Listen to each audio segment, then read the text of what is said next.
kali ini saya akan menjelaskan tentang pelajaran aplikasi komputer chapter 8, yaitu mengenai operating system dan utility program. Tapi pada kesempatan kali ini, saya akan menjelaskan tentang utility program. Utility program itu sendiri adalah sebuah jenis dari software komputer yang dapat memungkinkan user untuk melakukan beberapa pekerjaan. Ada beberapa jenis dari utility program itu sendiri. Yang pertama ada search utility. Search utility ini adalah program yang dapat menemukan sebuah file pada komputer. Yang kedua itu ada image viewer. Image viewer ini berfungsi untuk memungkinkan pengguna untuk melihat gambar atau picture itu sendiri, melihat, mencetak gambar tersebut. Ada lagi yang disebut dengan uninstaller. Uninstaller adalah program yang dapat dilakukan untuk menghapus semua program-program termasuk dengan file system yang terdapat dari program itu sendiri. Lalu ada disk cleanup. Disk cleanup itu adalah program yang dapat mencari file yang tidak dibutuhkan.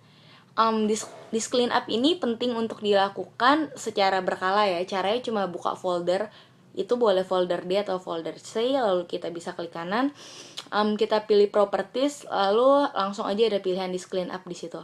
Yang selanjutnya itu ada disk defragmenter. Disk defragmenter ini berfungsi untuk merapikan file-file yang berantakan. Jadi kan kalau berantakan berarti kerja komputer itu lebih lama. Ketika file ini dirapikan oleh si disk fragmenter, komputer itu dapat bekerja lebih cepat. Lalu ada yang namanya dengan backup utility. Backup utility adalah sebuah program yang dapat memungkinkan si user untuk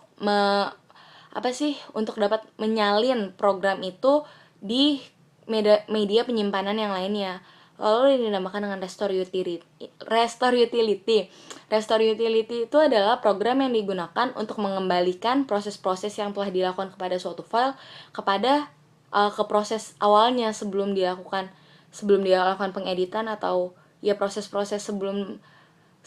Jadi restore utility ini berguna untuk mengembalikan keadaan file ke kondisi file sebenarnya, file yang original itu. Lalu ada screen saver. Screen saver ini gambar-gambar yang tampil ketika beberapa lama komputer tuh nggak dinyalain. Screen saver ini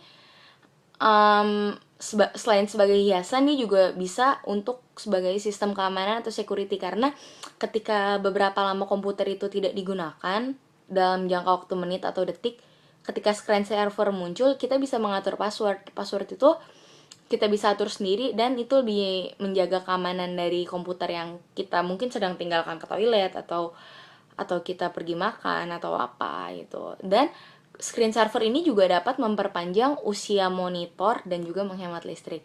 Lalu contoh terakhir dari utility program itu ada yang namanya personal firewall. Personal firewall ini dapat digunakan untuk membatasi akses-akses yang kita tidak inginkan. Lalu setelah utility program ada yang namanya virus. Virus itu adalah sesuatu yang berpotensial untuk merusak program di dalam PC. Ada beberapa jenisnya sih. Yang pertama itu ada worm. Worm ini kayak kerjanya itu dia terus menduplikasikan dirinya ke dalam memori. Worm terus menduplikasikan.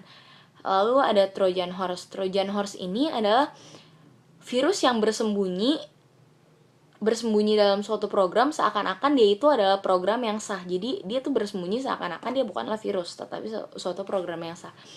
Ada juga yang dinamakan dengan antivirus. Antivirus ini ya antinya si virus. Itu kita dapat digunakan untuk melindungi program dari virus-virus. Ada beberapa tanda kalau misalnya komputer itu terkena virus. Yang pertama itu kayak ada pesan-pesan yang tampil di layar monitor, pesan-pesan gak jelas yang tampil di layar monitor. Yang kedua ada tiba-tiba terputarnya musik atau sound itu secara random di komputer. Jadi kita gak nyalain musik, kita gak nyalain sound, tiba-tiba dia terputar sendiri. Lalu ukuran file itu berubah sendiri tanpa kejelasan. Ini tuh kayak misalnya kita nge-save Word yang cuma berapa kilobyte, tiba-tiba berubah jadi mega-mega, berapa mega. Dia berubah tanpa kejelasan. File yang kita buka tadinya nggak apa-apa, kalau ada virus tuh tiba-tiba dapat menjadi rusak. Lalu program file itu biasanya nggak bekerja seperti biasanya, jadi bekerjanya mungkin lebih lambat dari biasanya. Sistem properties berubah dan juga kinerja komputer itu sendiri dapat berubah menjadi lebih lambat. Oke, sekian dari chapter 8 dari saya. Terima kasih.